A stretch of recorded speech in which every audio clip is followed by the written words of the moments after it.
There we go. Recording. So we do record this. It will be posted, so you can go back and watch it or share with friends or colleagues, family members. We do ask that you stay muted for the duration of the webinar so we don't have background noise distracting us.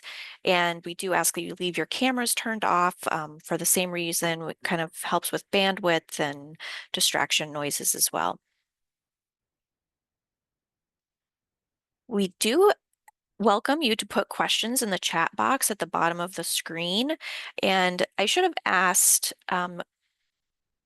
Carolyn, do you want us to keep an eye on that as we go? And if things are relevant to that time, do you prefer to answer them as we go, or would you prefer to leave questions at the end of the session?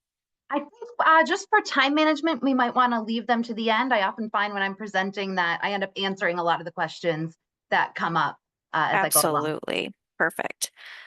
So we will do that. We'll try to get to as many questions as we can. Tomorrow you'll receive an evaluation from us. Please do share that. We love to hear from you.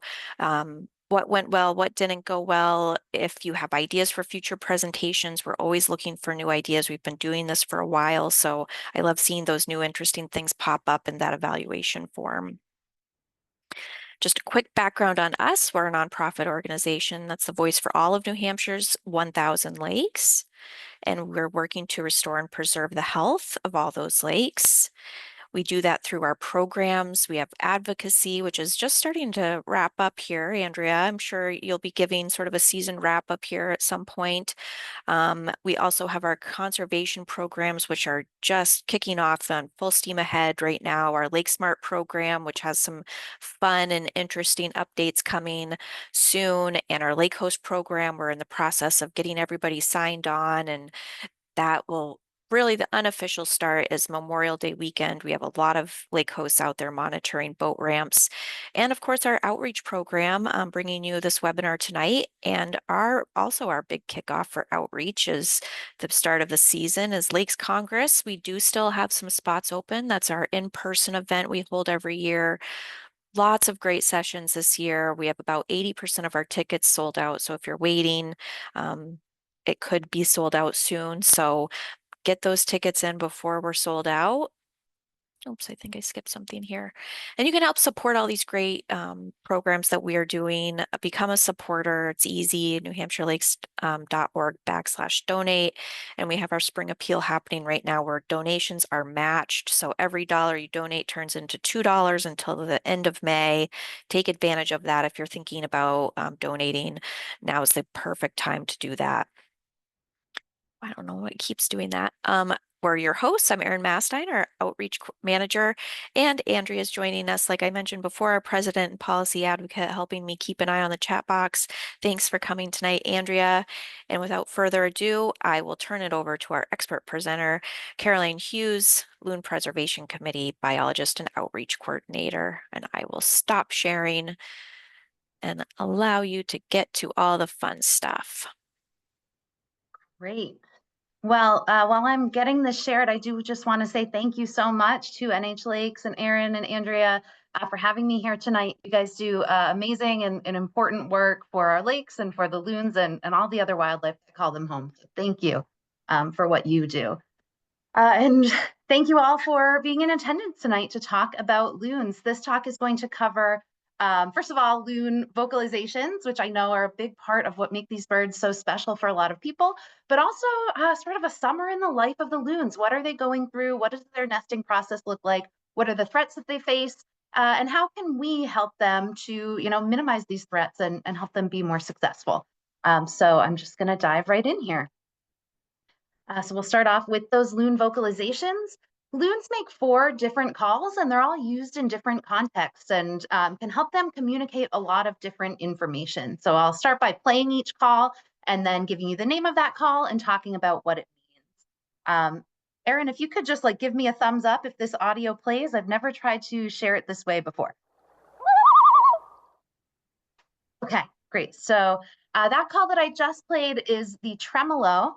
That is like the classic loon call. You hear it a lot in movies and TV. Hollywood has learned, has come to believe that loon calls are really iconic symbols of the wilderness.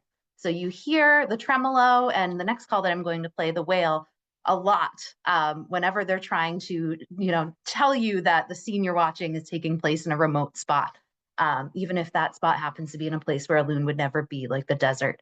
So the tremolo is a call that loons use primarily to communicate that they're alarmed by something. So we'll hear loons tremoloing if they see an eagle fly overhead. If a person gets too close to them or their nest or their chicks, they might tremolo. They'll also tremolo if there is an intruding loon coming into their territory, so someone other than their partner. And I'm going to talk a little bit more about what an intruding loon is in a couple of slides. The other cool thing about the tremolo is that it is the only call that loons have been documented to make while they are flying. And so if you ever, are in an area not near a lake and you hear that call, look up because there might be a loon flying overhead. We think that they might make that call during flight to try to get a response from lakes that they're flying over. They might be considering whether they want to stop on that lake to forage or rest up. And if they get a response from below, that might be an indicator that it's not really a safe place to stop and they might want to consider stopping somewhere else. So that's the tremolo.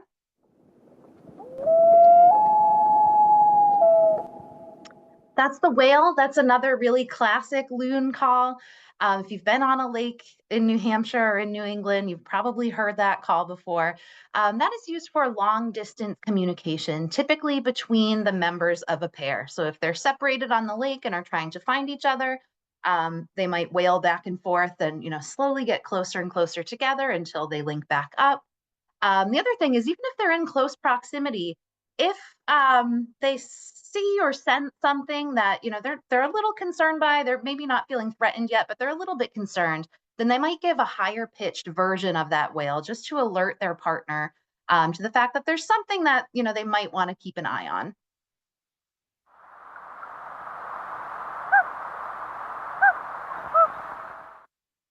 So that call was the hoot. There's a little bit of static in that recording. I apologize, but hopefully you were able to hear the hoot come through. That is a call that you might not have heard unless you've had the pleasure of having a loon family, swim up to you sort of a little bit closer. That is a short distance communication call that loons use within their family unit. So the members of a pair will hoot to one another and to their chicks. It's just sort of a way to check in, make sure they know where everyone is. Sometimes if the parents have been foraging and they've surfaced with a fish for the chick and the chick's not paying attention, they might hoot to alert the chick to the fact that they have something that they want to feed to it.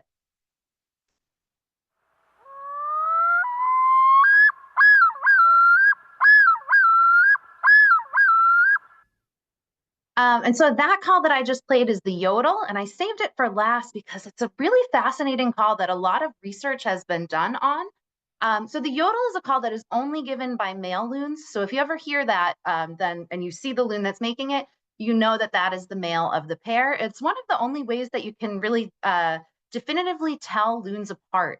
Male and female loons are identical in plumage, and while male loons tend to be a little bit bigger than the females, that it can be really hard to tell that size difference on the water.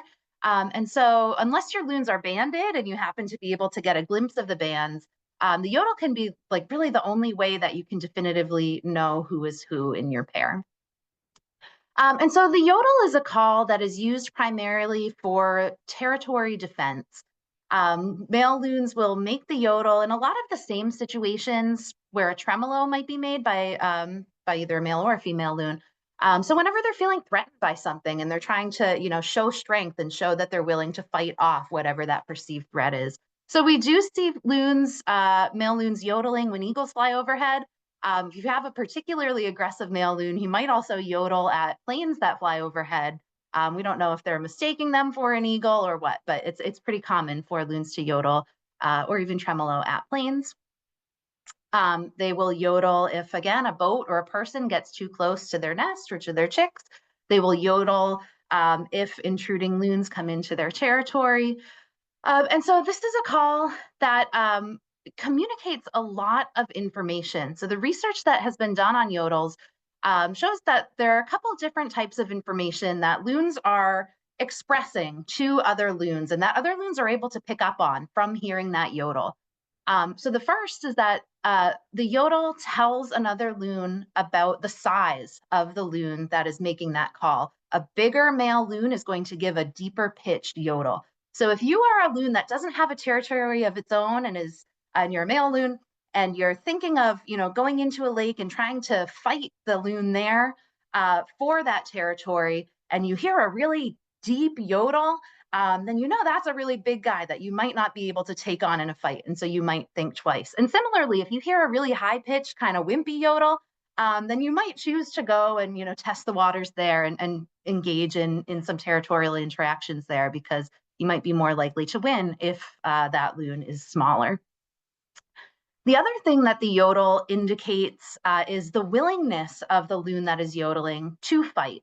So loons can add more syllables to that yodel, and the longer the yodel that they give, the more aggression that they're conveying. If a loon gives a really long yodel, what it's telling other loons is that, hey, I'm here, I'm ready to fight. Don't come in here because I will come over and fight you. Whereas a shorter yodel conveys a little bit less of that aggressive motivation. And so again, if you're an intruding loon and you hear a really long yodel, you might think twice about going in there, because you're very likely to get into a physical altercation with the loon that's yodeling if you confront that loon. It just, that long yodel conveys really, really aggressive motivation in a loon.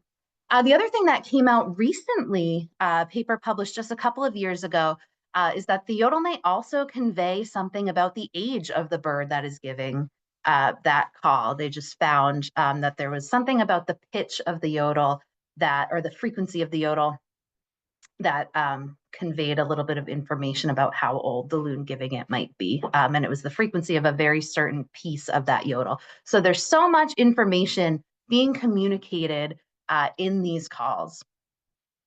Now, the descriptions of when loons give these calls that I just provided really applies, all the time, but oftentimes people will ask me, well, okay, so what threat could my loons be encountering at night? My loons spend all night tremoloing and yodeling. And is it really that there's, something attacking them at night? And the answer to that is probably not. Loons at night do what we call the night chorus. And we're not entirely sure why they do that, but the night chorus is like all of the loons in the area will start doing wails, tremolos, and yodels, and they can go on for, tens of minutes to even an hour plus, just yodeling and tremoloing and wailing back and forth. Again, we don't entirely, exactly know why they do that, but we think it's sort of like a nightly roll call and a way for the loons that live either on a big lake that has multiple pairs or in a relatively small geographic area that has a lot of different lakes. It may be a way for them to get familiar with the voices of their neighbors and be able to know who's around on a nightly basis. So if you hear a yodel at night, it's not necessarily that there are two loons fighting out there. It might just be part of that sort of nightly check-in that they're doing. Okay, so before I get into a summer in the life of the loon, I want to just provide a little bit of background information about these birds that's important to, just understanding sort of the process that they go through each year. So loons are a long-lived species, and we actually do not yet know how long they can live to be. We only really started banding loons intensively in the late 80s, early 90s, and some of those loons that were first banded back then are still around today. The oldest known loons in the world are a male and a female that live out in Michigan. Used to be a pair, but in recent years have broken up. But they're in their late 30s to early 40s. And the oldest known loon here in New Hampshire was banded as an adult in 1993, so 32 years ago this coming summer. She was adult, so we know at that time she was at least 3 years old. And so if she's back again this year, she'll be at least 35. And so, these are really long-lived birds. They have a delayed age of reproduction. So even though loons reach adulthood at age 3, and that's when they will, come back to our lakes and start looking for a territory of their own, the average loon will not have chicks until it's 6 or 7 years old. That's because they spend a couple of years after they reach adulthood trying to find a territory and, gain control of it. And then once they have a territory, they might fail for the first year or two because they're not, picking the best nest site. So on average, a loon will not produce chicks until it's 6 or 7. And when they start producing chicks, loons will have at most 2 chicks per year. But our long-term data shows that the average pair here in New Hampshire fledges just 1 chick every other year. So they're adding to the population really, really slowly, but making up for it by the fact that they live such long lives. And so over the course of a loon's lifetime, it might produce something like 12 to 15 chicks that fledge. So all of that is going to become really important a little bit later on in the presentation when we talk about some of the major threats to loons. So just try to keep that in mind. Okay, so loons spend the winter on the ocean. This map shows the locations where about 30 banded New Hampshire loons have been resighted during the winter. So this is not a map of where every New Hampshire loon was sighted. And it's not that there are only 30 loons in New Hampshire, of course. It's just these are the 30 loons where we definitively know they were sighted during the winter. And you can see the majority of the loons that we have seen during the winter really spend the winter off of the coast of New England. I haven't had the chance to update this map, but within the last year or so, we actually had a couple sightings further south. 2 male loons that were down off of North Carolina. That's about a couple 100 miles further south than what we previously knew to be the furthest south that a New Hampshire loon was in the winter. But we think that those loons going that far are sort of outliers, or that it's a small percentage of the population. The bulk of our loon population that breeds here in New Hampshire is likely spending the winter off of the New England coast. I don't want to go to that yet. So because they are spending the winter so close, they're able to arrive back to our lakes basically the day that ice goes out. Oftentimes, part of the lake will still be iced over and the loons will be back. We think that what triggers migration in the spring is day length. So as the days start getting longer, the loons, recognize that spring is coming. They recognize that their lake should be opening up, and they start to take recon flights. They will fly back, check on their lake. If it still is covered in ice, then they might either go back to the ocean or land on a local water body like a river or a lake that iced out a little earlier, and spend time there until their lake opens up. Typically, they are back on the lake the day that the ice goes out. And it's really important for them to get back to their lakes early. And the reason why is because they are a territorial species. So most lakes in New Hampshire are really only big enough for 1 pair of loons. Loons need at least 50 acres in order to have enough of a prey base to sustain themselves and their chicks. Although there are some lakes in New Hampshire that are smaller than that have a loon pair. Typically, those are lakes that are stocked, and so they have sort of an artificially high fish population. But in general, they need at least 50, 60 acres. And often in practice, it's more like 100 acres that a pair needs. On a larger lake like Winnipesaukee or Squam, they're often defending territories that are like 100 to 150 acres in size. And so they want to get back to their lake first because they want to establish control of that lake. I mentioned in a couple slides ago that it's when loons reach 3 years old that they are adults. And when those young adults start coming back and looking for lakes, only 20% of them, only roughly 20% of them will find their first territory by settling on a lake that's not occupied by other loons. About 40% of loons will passively acquire a territory. So, that territory holder may have died over the winter and there's a vacancy and they fill in. And then the other 40% of those young adult loons will acquire their first territory by fighting with an established territory holder. And if they win that fight, then they take over that territory. So the loons that have been on a lake in the past, they want to come back to that same lake because they're familiar with it. They already know where the good nest site is. They already know where the good areas for foraging are. And so they're going to be more successful if they can be on the same lake year to year. But other loons, those younger adult loons, they see a lake that's occupied by loons. And what they're thinking is, hey, that guy thinks this is a good place to be. Maybe that's where I want to be. And so they come in and they, check to see if they might be able to take over that territory. Now, there's a wide range of territorial behaviors that loons will go through before it escalates to a fight, like the one in this photo. So they might do what's called the circle dance, which is where, there's a couple loons not the pair, but a member of the pair and some other loons that are interested in maybe taking over the territory. And they'll just sort of slowly swim in a circle. They'll dip their heads under. One may dive under, and when one dives under, they all dive under because no one wants to get stabbed from below, like in this picture. So the circle dance is sort of this really ritualized way of moving that allows loons to evaluate the other loons' fitness to help them decide if they want to fight. If they start to escalate from a circle dance, then they'll go into what we call a penguin dance. That's where they paddle their feet really rapidly to hold their bellies up in the air, show off that bright white chest. And that's a show of strength. The loons that are doing that penguin dance are trying to show the other loon that is considering fighting them how strong they are. Again, it's to help them decide whether or not they want to engage in a physical altercation, because these physical altercations can be deadly. We collect every dead loon that is reported to us in the state, and we get a necropsy for it to determine the cause of death.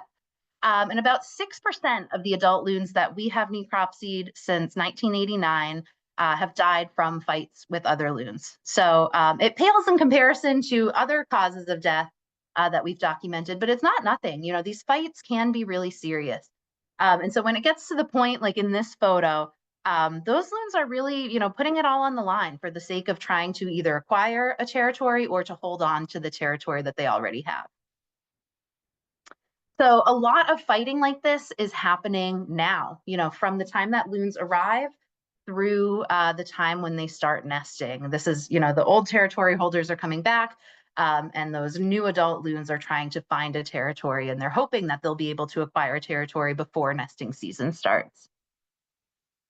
At the same time, the pair members are getting acquainted or reacquainted with one another. So male and female loons do not, the male and female loon of a pair on a lake do not spend the winter together. Come fall, they will migrate at different times. They don't leave the lake together. They go to separate areas on the ocean. And so when they get back, they need to just sort of reestablish their pair bond if it's two loons that have been together before, or establish their pair bond for the first time. Now, courtship in loons is really subtle. They don't do any mating dances. So if you see sort of flashy, splashy behavior, what you're seeing is probably a fight and not courtship. Because courtship for loons really just looks like peaceful coexistence. There will be two loons in relatively close proximity, just kind of hanging out together. They might, be sleeping at the same time. They might be foraging together. They might be preening at the same time. But they're just sort of, loons that are close together and not fighting with one another. As we get to late May, we will start to see nesting happen. Typically, by the end of the first week in June, 50% of New Hampshire's loon pairs will be on a nest. When they nest, loons typically have 2 eggs, although sometimes they may have just 1. And on very, very rare occasions, they may have up to 3. But usually it's 2, and usually those eggs are laid about 60 hours apart. And so after the loons lay the first egg, it's not uncommon for them to kind of leave it alone. Sometimes we get calls at the loon center, from people who are concerned that the loons aren't sitting on their egg.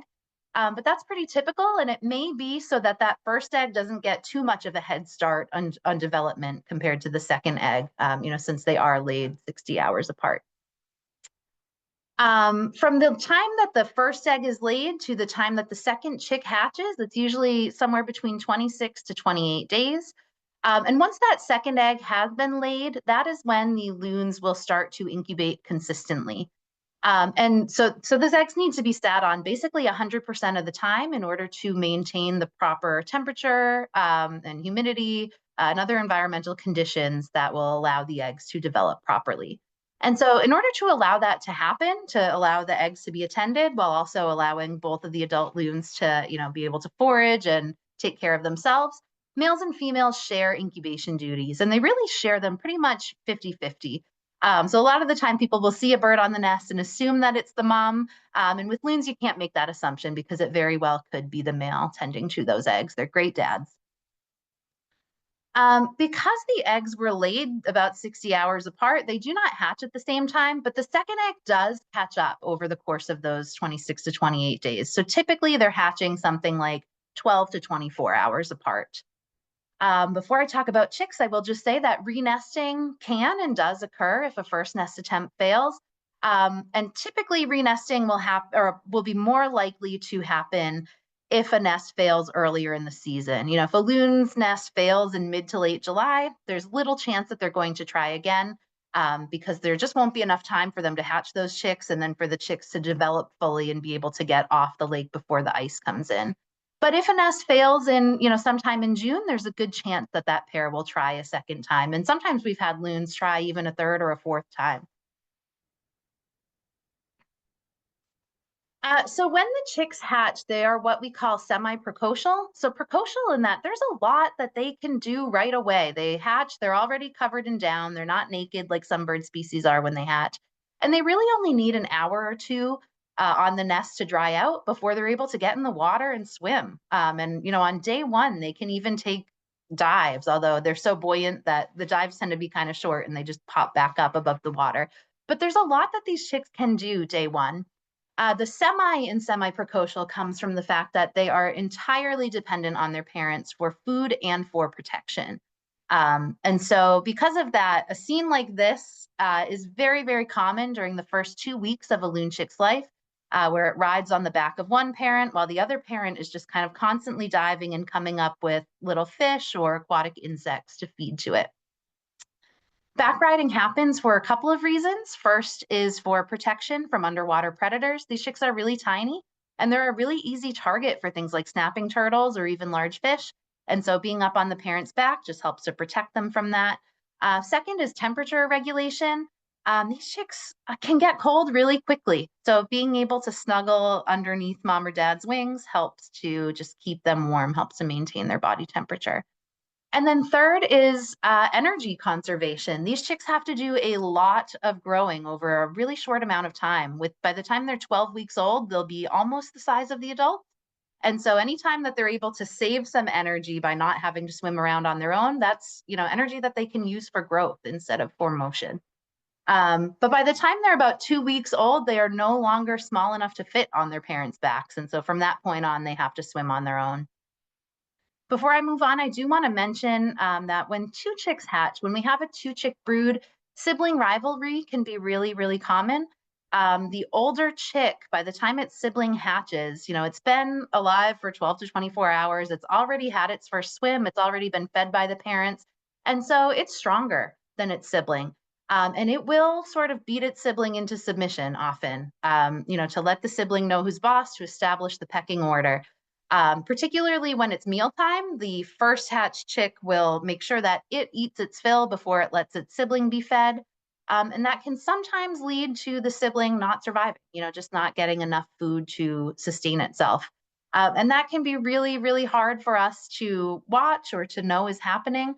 That's something that has evolved to ensure that in a hard year where maybe there's not enough food to feed both chicks, that inadequate supply isn't being divided in two, which would lead to two chicks that don't make it, but instead it's being funneled into one chick so that at least one survives. So really hard to watch, but there is some reasoning behind it. But of course, loon chicks don't stay small for long. So the chick in this photo is about 5 weeks old. And you can see there are several changes that have happened. Its bill is starting to lengthen and take on a little bit more of that characteristic loon bill shape.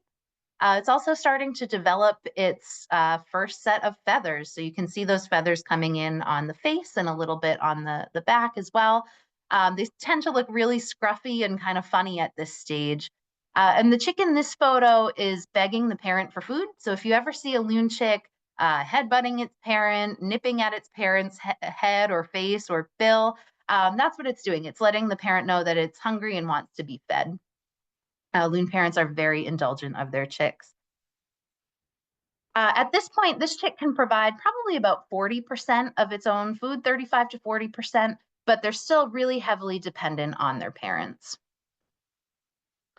And by the time they're 12 weeks old, loon chicks we consider them to be fledged. At this point, they are able to provide 100% of their own food, although they will continue begging their parents for food well past 12 weeks. We've had, pictures and videos from our volunteers of loon chicks that are like 18 to 20 weeks old, still being fed by their parents. So again, loons are very good and indulgent parents. Around 8 weeks of age is when loon chicks will start to exercise their wings to build up those muscles so that they're preparing for flight. And around 12 weeks old is when they should be able to achieve takeoff and fly for the first time. At this point in time, we're usually into September or even early October by the time the chicks are reaching 12 weeks of age. And so one parent might leave, go back to their ocean wintering grounds. Typically, after the first parent leaves, the second parent will stick around for another week or two, and then that parent will leave as well. And then these guys are on their own to find their way to the ocean for the first time, which is sort of a tall order. They don't follow their parents. No one shows them where to go. And so we don't entirely know how they're orienting, but they must hatch with some pretty good instincts on the direction that they need to fly and the relative distance that they need to fly in order to get to their wintering grounds. Once they get to the ocean, they will stay there for 3 years. Usually, the majority of loons will stay on the ocean until they're 3 years old. Every year, we do see a handful, 5 to 10 immature loons back on our lakes, those 1 to 2 year olds. But those loons tend to get into trouble. An immature loon is no match for a full-grown adult, especially not a full-grown adult that is, hormonally charged and ready for nesting. And an adult loon doesn't care if an intruding loon is another adult or an immature. It wants them out and it will beat them up. And so we often, when we have immature loons back on our lakes, they end up getting on the wrong side of an adult and end up needing a rescue. But the majority of loons will not return to our lakes until they are 3 years old. And then they will try to establish a territory of their own. We talked a little bit earlier about how they might acquire their first territory. Typically, they will not come back to the exact same lake that they hatched on because their parents are probably still there. And they wouldn't want to, A, mate with a parent, or B, end up fighting potentially to the death with a parent. But they do seem to come back to lakes within about 25 miles of where they hatched. So, your chicks from last year probably won't end up back on your lake, but they'll be nearby when they do come back. Okay. So now that we've sort of covered, what loons go through when they're here in the summer, I want to talk about some of the threats that they face. And I like to start this section with this picture because it's a great illustrator of one of the adaptations that loons have that make them really great in the water, which is that their legs are about as far back on their bodies as they could possibly be. And that means that whenever this loon kicks its feet, it's really maximizing the amount of propulsion it gets. So if you've seen loons swimming in the water, you know that they're incredible, right? They can go great distances in a short amount of time. They can navigate really, turn on a dime. They're just incredible. They're great at fishing. And it really helps them, when they're in the water. However, the position of these legs mean that the loon center of gravity is way off. And so when it comes to walking on land, they are very awkward and they're slow. Loons to move on land have to kind of flop on their bellies and then just shuffle themselves along. And so that's a slow way of moving. And that's also a really energetically expensive way of moving. And so because they are so bad on land, loons tend to nest right at the water's edge in sites like this. And this is good for a number of reasons, right? If a predator were to come up from behind, this loon is close to the water and they're able to just, kick their feet and get back into the water where they're safe. And additionally, they don't have to expend a ton of energy to get back and forth from their nests. However, nesting in spots like this make loons really vulnerable to changes in water level. Their incubation period is 28 days.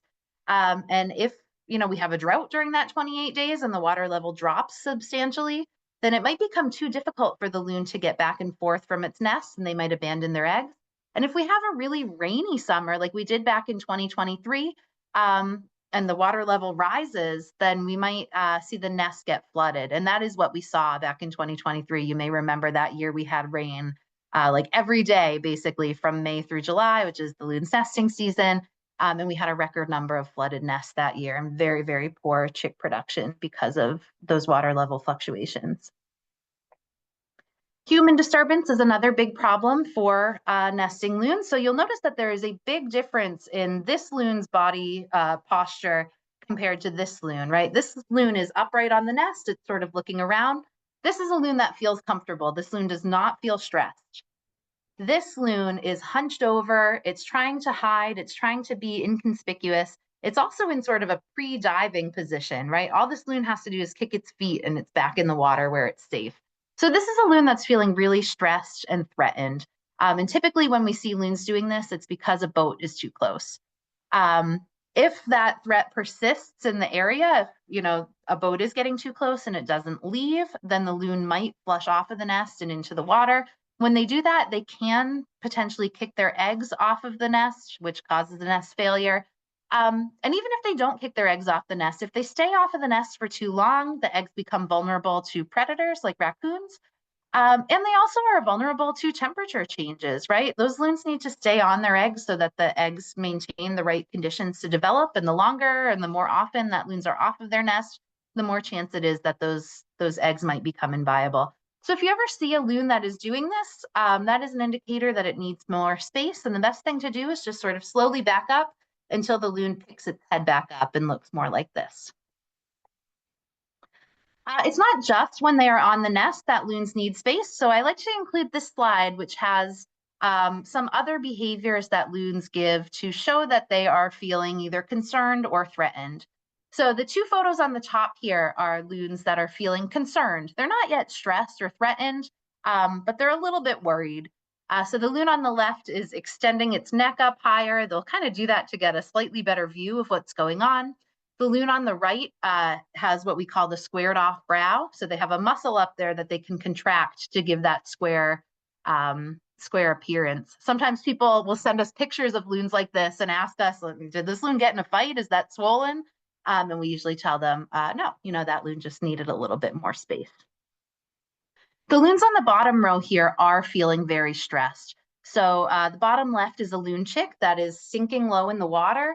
It's doing basically the same thing that this loon is doing. It's trying to minimize its appearance to become inconspicuous.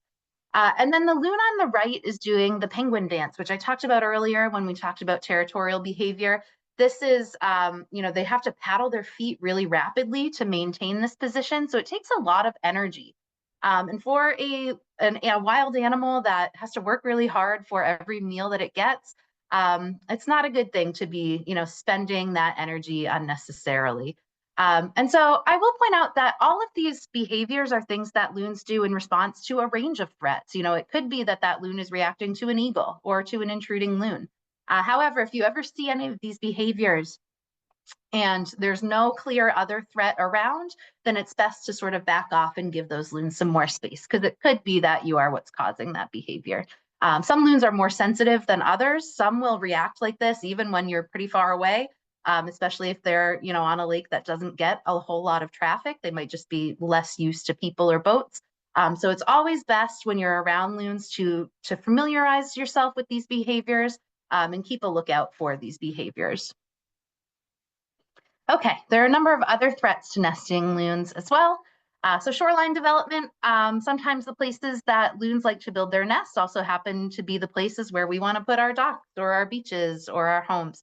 And so there are some lakes in New Hampshire that have been so intensively developed that the loons have been pushed from their really good natural nest site to just a lower quality site that may be more vulnerable to predation or just other causes of nest failure.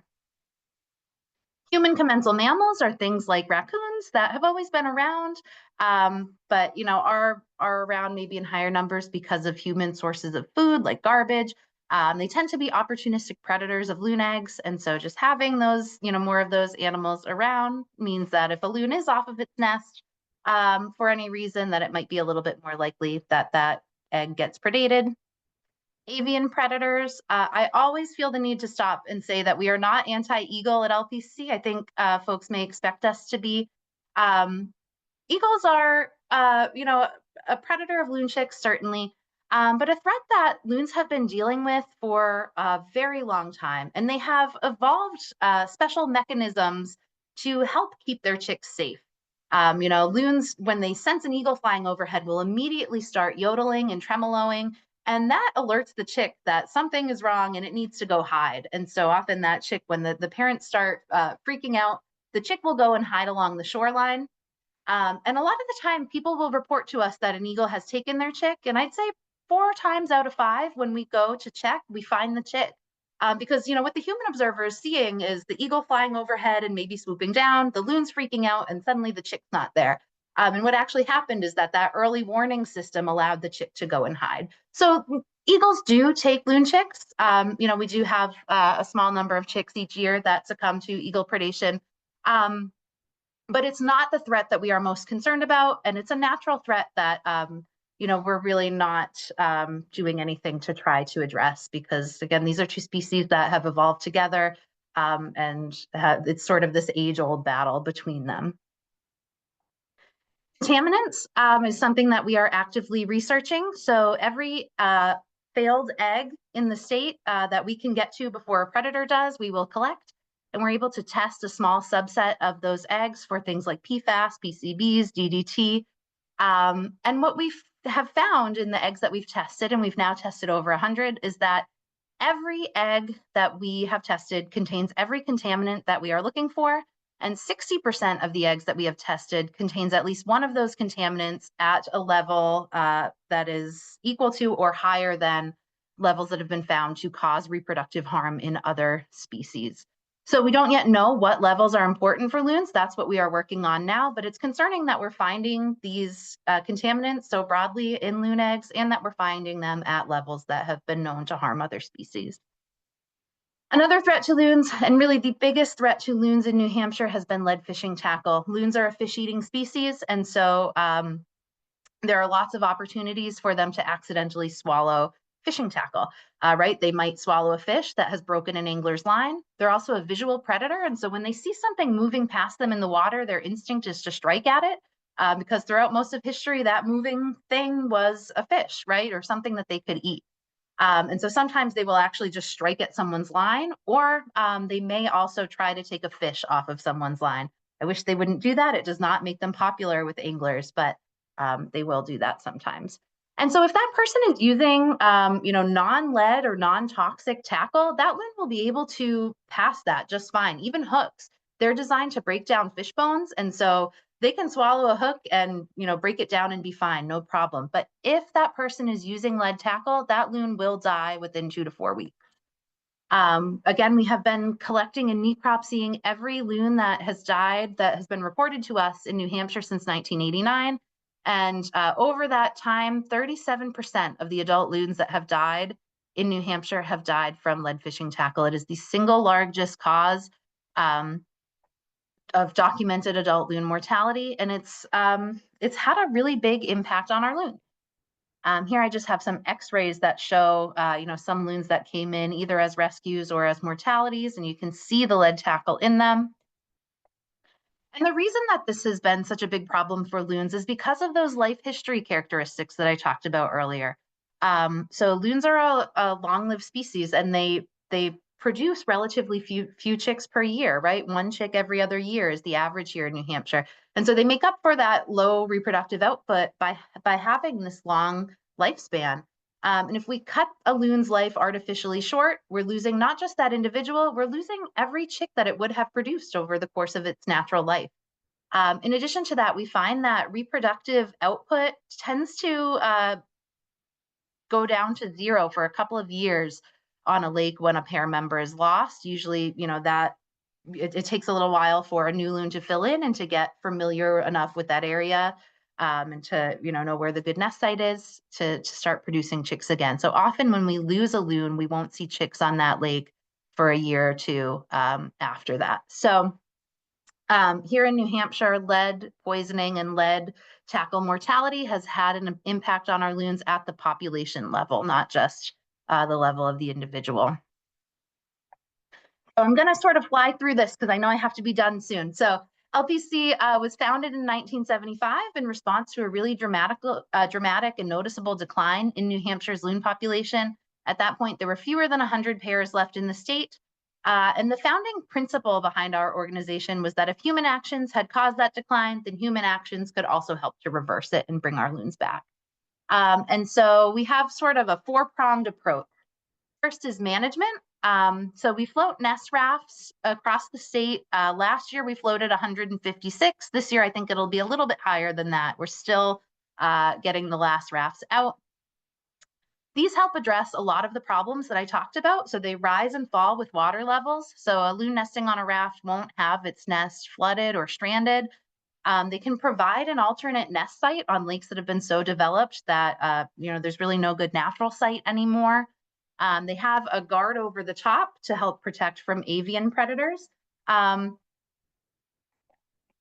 So loons, once they leave the nest, they usually don't come back to it. So a nest raft won't protect chicks from eagle predation, but it will help keep the adults on the nest. Sometimes we see eagles swoop down and spook the loons off of the nest. So it helps prevent that. It also helps camouflage their nest from other avian egg predators like crows or gulls.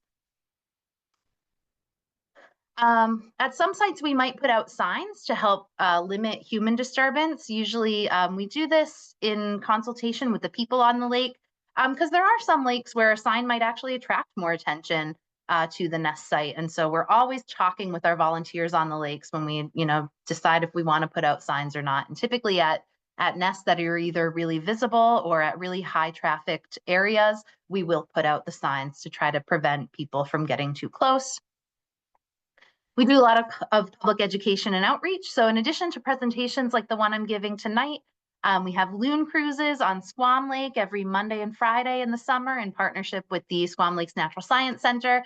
We also do guided paddling trips on lakes throughout the state. If you would like a guided paddling trip or a presentation for your lake association or community, you can reach out to us, email volunteers@loon.org, and we can get something set up. We run a live Loon Cam. Our Loon Cams should be starting within the next week or so. So we live stream a nest from start to finish. We get to see the loons egg laying, building their nest. We get to watch the whole 28-day incubation, and we get a really up close and personal look at the hatch of those chicks. That's at loon.org/looncam or on the Loon Preservation Committee YouTube channel. We operate a lead tackle buyback program. So in New Hampshire, because of the impact that lead tackle has had on loons, it's now illegal to sell lead sinkers and lead-headed jigs that weigh 1 ounce or less, which is the size range that's been known to affect loons. It's also illegal to use that same tackle in fresh water. However, New Hampshire's most recent lead tackle law only went into effect in 2016. And so there's a lot of people that have like an old tackle box in the dusty corner of their basement that maybe they pull out, once or twice a year.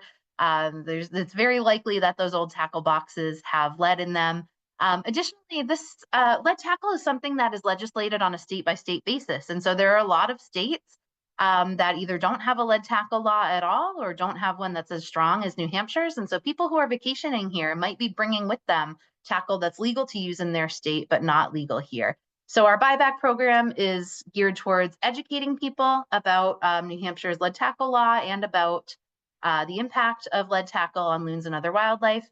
And we, at 13 stores across the state, you can go there and exchange your lead tackle for a $20 voucher to that store that you can use to buy replacement tackle. So if you're interested in that program, you can go to loonsafe.org to see a list of the stores that participate. We will rescue loons that are in distress. So typically a loon in distress is a loon that is getting up on the beach or that just looks really lethargic and is maybe hanging out in the shallows. And so if you ever see a loon that seems to be in trouble, you can give us a call and we will come. We will try to get it the help that it needs and ideally get it back on its lake as soon as possible.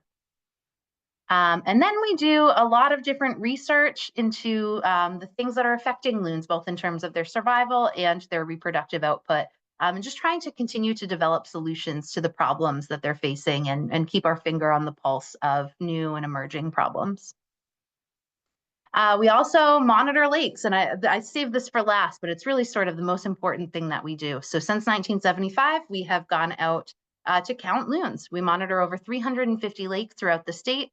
And the goal is to see how many loons there are, how many of those loons form pairs, how many pairs nest, how many chicks hatch, and how many chicks survive. And that allows us to see how our loon population is doing as a whole and how the loons are doing on individual lakes.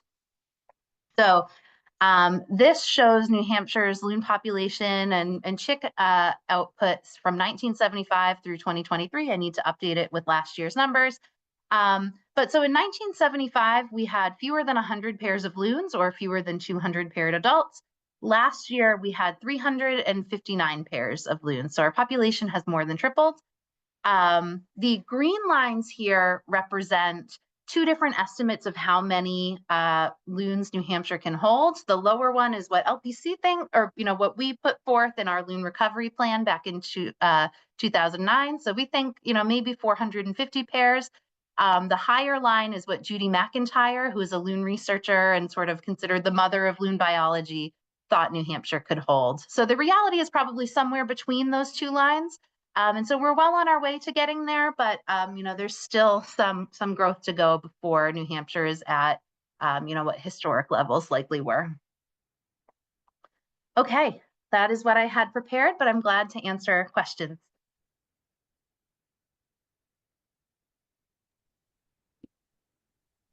Okay.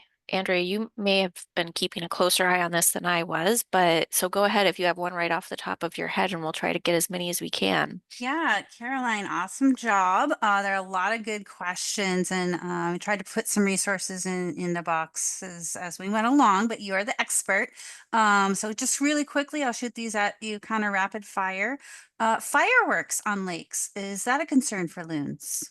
Yeah, so there are a couple of different ways that fireworks might be a concern. First is is it going to scare the loons off of their nest? And the answer to that really depends on how close the loons are to the fireworks, right? If it's within a couple 100 meters, it's probably more likely to cause them to leave their nests. We've had a couple of our loon cams live streaming during times when the fireworks were going off. And while the loons do have sort of that concern, raising their heads up, we haven't seen them flushing off of the nest. But again, I think, if the fireworks were right next to their nest, certainly that would get them off of it. Generally, we know where fireworks displays are going to take place. And if it is, in an area really close to the nest site, then we do sort of reach out to the folks who are putting those displays on and ask them to either delay it or, work with us to find a solution. And then the other thing is, potentially contaminants getting into the lakes. And unfortunately, the contaminants in fireworks are not included in what we're testing for. And so I don't really have a good answer to how that might be impacting loons. But generally, fireworks are going off around 4th of July, which is usually, most loons have already laid their eggs. So they probably wouldn't be showing up in the eggs, but might be in the adult loons themselves as, a body burden. And it's just not something that we're currently testing for. Great answer. Another quick one. How is LPC funded?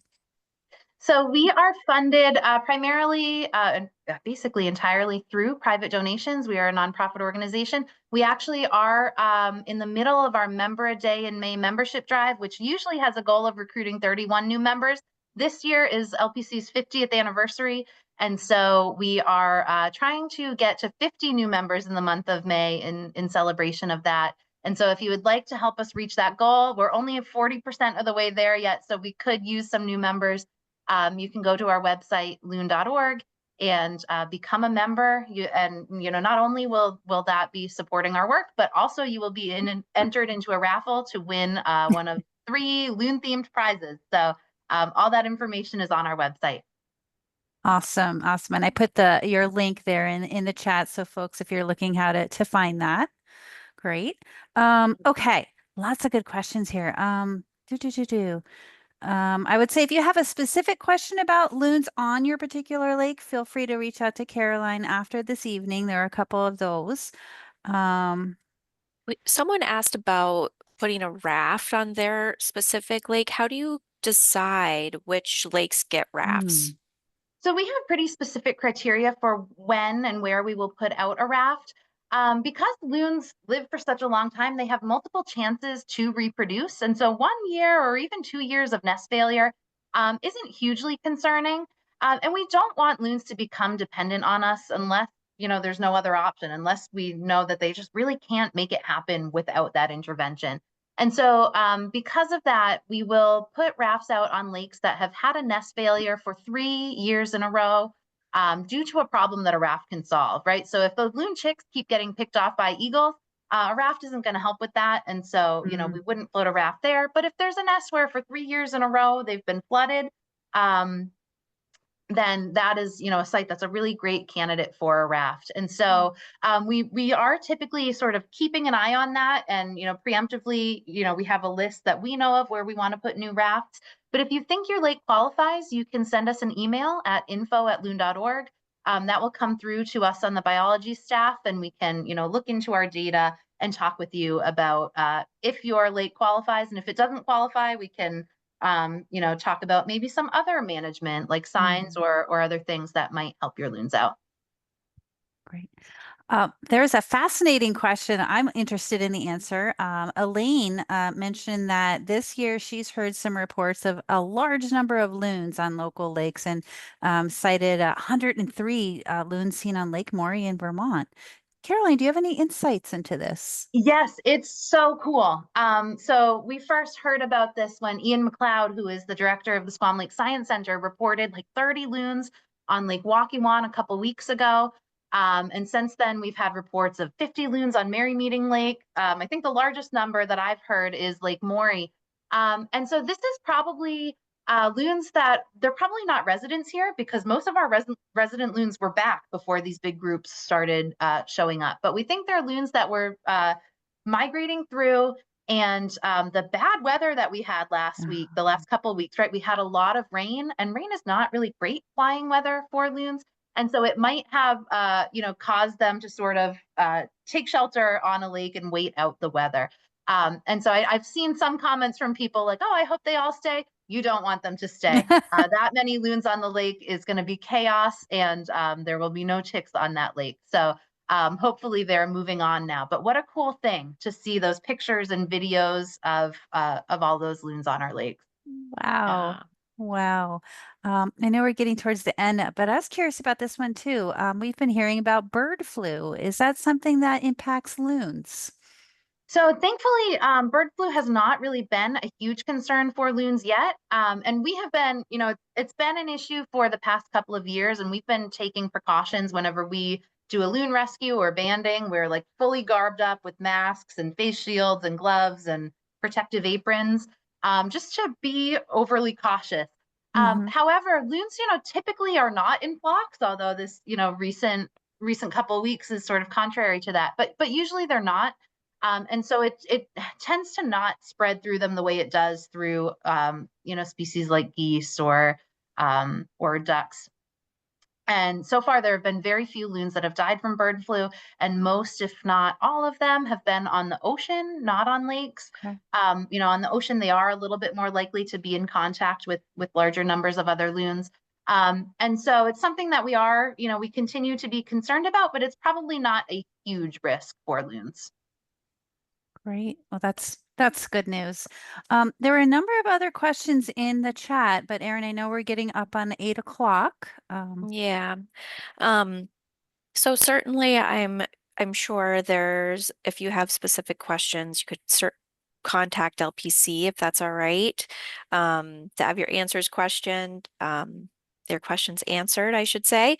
And just a reminder, we did record this. So if there was something that you weren't sure on and you wanted to go back and re-listen to it, I know someone also put in the chat they wanted to hear those calls again, which were really cool. Those will all be in the recording. Go ahead and go back and watch the recording, and certainly reach out with any additional questions. And we just want to thank you again for being with us here tonight, all of our people tuning in, as well as you, Carolyn. Thank you so much for joining us this evening.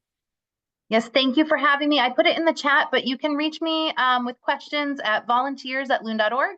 And all of those loon calls and descriptions are on our website as well, which is loon.org. Excellent. Okay, well, everyone have a great night.